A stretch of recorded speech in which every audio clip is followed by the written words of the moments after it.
Et bouge-ton, aujourd'hui on se retrouve pour l'épisode numéro 2 et aujourd'hui on va voir le bonheur. On continue notre grande première partie sur tout ce qui est ontologie avec le bonheur. C'est parti.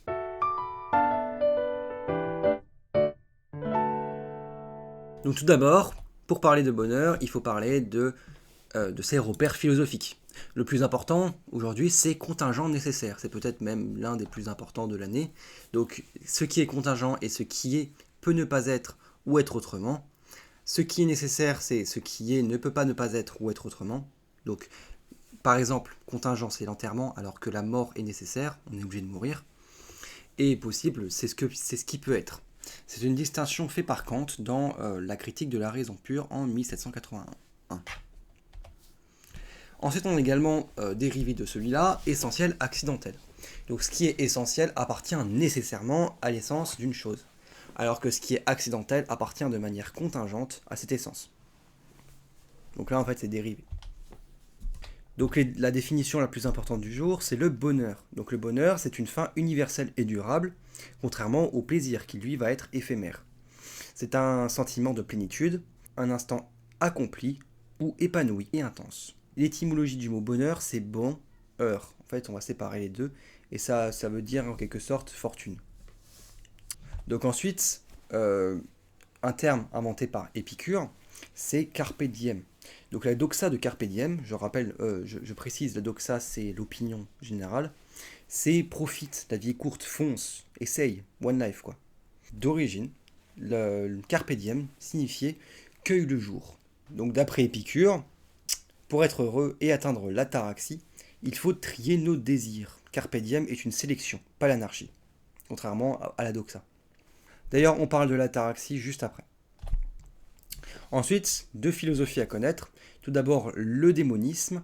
Donc, c'est une philosophie selon laquelle le bonheur est la fin à excellence à atteindre, alors que l'hédonisme, c'est une philosophie qui place le plaisir comme fin.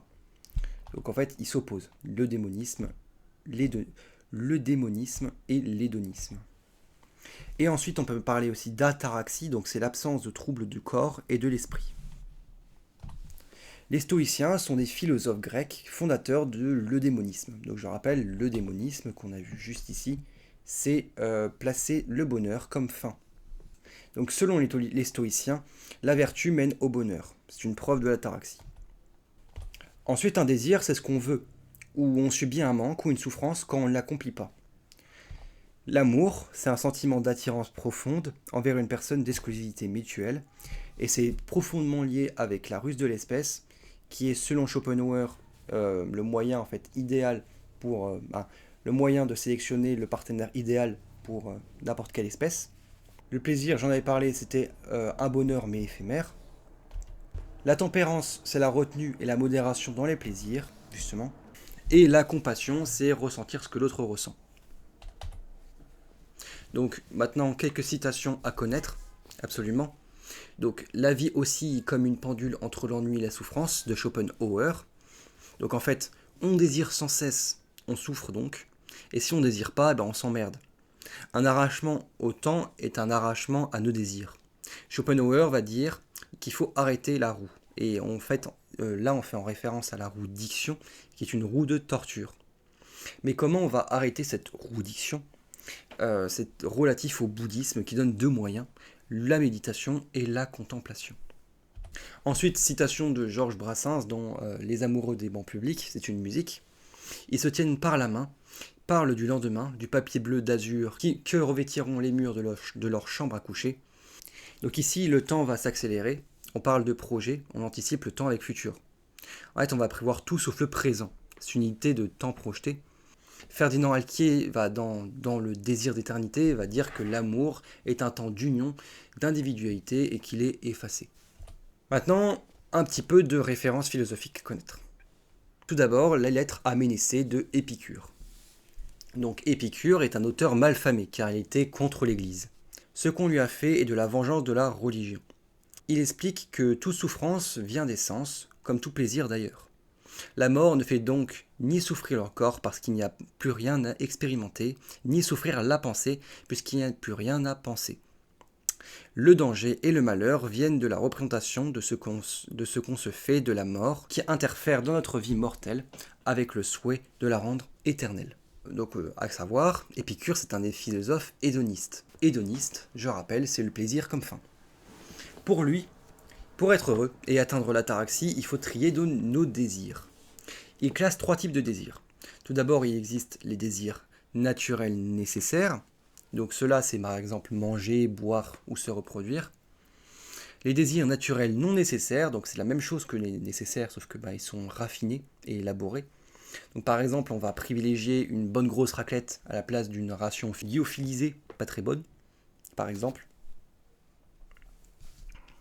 Et enfin, les désirs vains, donc ceux-là c'est les pires.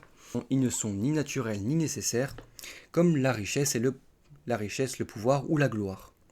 Alors les désirs naturels nous mènent à la satiété, donc ça veut dire qu'on n'a plus besoin de manger après, on n'a plus besoin finalement, alors que les désirs vains nous mènent à l'insatiété.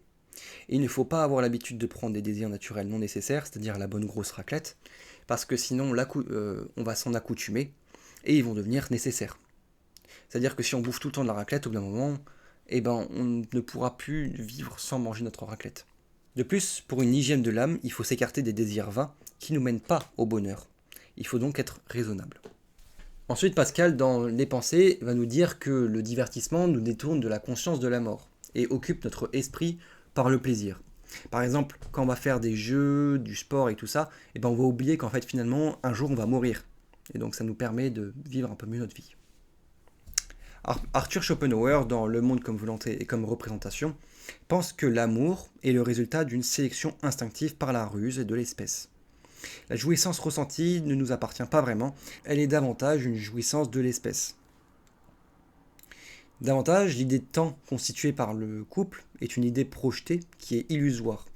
En fait, le nous va prendre le pas sur l'individualité. Quand on va être en couple, on va plus penser en je, on va penser en nous. On crée un tissu relatif au sens qui va s'émanciper du temps ordinaire.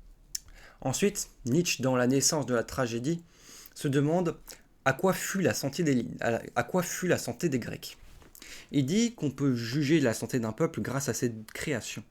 Pour Nietzsche, il y a 2 pulsions, l'apollinien et le dionysaque. Apollon est le dieu de la musique, la médecine, la domination et de la beauté. Il a pour symbole le soleil et l'été. Alors que Dionysos est le dieu de la fête, du vin, de l'abondance et du théâtre. Et il a pour symbole la lune et l'hiver. Donc l'art apollinien ramène un ordre en réponse au chaos. C'est la beauté et l'harmonie. L'ordre de l'individu et du rêve. Par exemple, une œuvre apollinienne, ça serait par exemple Let It Be, qui est extrait d'un rêve de Paul McCartney. Ensuite, on a également la pulsion dionysaque qui correspond à l'excès, au désordre, au chaos ou même au tragique. Le dionysaque, c'est la mise en scène du chaos et de la peur. L'art dionysiaque correspond à un système de principe du chaos où l'individu s'efface, comme à l'Ouest rien de nouveau d'Heinrich Maria Remarque, où des soldats meurent à la guerre. On passe un petit quiz pour vérifier vos connaissances, j'espère que je n'ai pas été trop monotone, j'ai essayé de m'améliorer. Donc selon Épicure, quel type de désir faut-il privilégier ? Dormir, gagner de l'argent, boire de l'eau ou manger une bonne grosse raclette ? Donc selon Épicure, il vaut mieux dormir et boire de l'eau.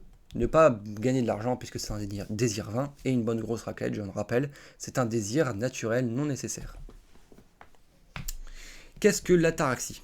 Une paix intérieure, un bonheur immédiat, une forme de joie extrême ou l'absence de troubles du corps et de l'esprit. Donc l'ataraxie, c'est une paix intérieure mais aussi l'absence du trouble de corps et de l'esprit. Comment appelle-t-on une philosophie qui place le plaisir comme fin ultime ? Donc je vous en ai donné 2, c'en est une de 2 forcément. Et il s'agissait de l'hédonisme. Associe chaque concept à sa définition. Le bonheur, le désir insatiable, la tempérance ou carpe diem. Donc je vous laisse faire pause et voici la correction. Donc carpe diem, c'est profiter du moment sans excès. Le désir insatiable ne procure jamais de sentiments. La tempérance et la modération dans les plaisirs. Et le bonheur est la fin universelle et durable. Selon les stoïciens, que faut-il faire pour atteindre le bonheur? Il faut agir en vertu, rechercher les plaisirs, fuir les passions ou atteindre l'ataraxie. Donc là, pareil, je vais faire pause et il s'agissait de agir avec vertu et atteindre l'ataraxie. Quelle caractéristique décrit l'art dionysiaque selon Nietzsche? L'excès, le chaos, l'harmonie ou le beau? Donc l'art dionysiaque correspond à de l'excès, au chaos, mais parfois aussi du beau, donc je l'ai mis. Et enfin, complète la citation de Schopenhauer. La vie oscille comme une pendule entre... Et là, il y a 4 mots. 2 longs mots et 2 petits mots. Donc il s'agissait de la vie oscille comme une pendule entre l'ennui et la souffrance. Voilà, merci de regarder cette vidéo. On se retrouve la semaine prochaine pour la raison.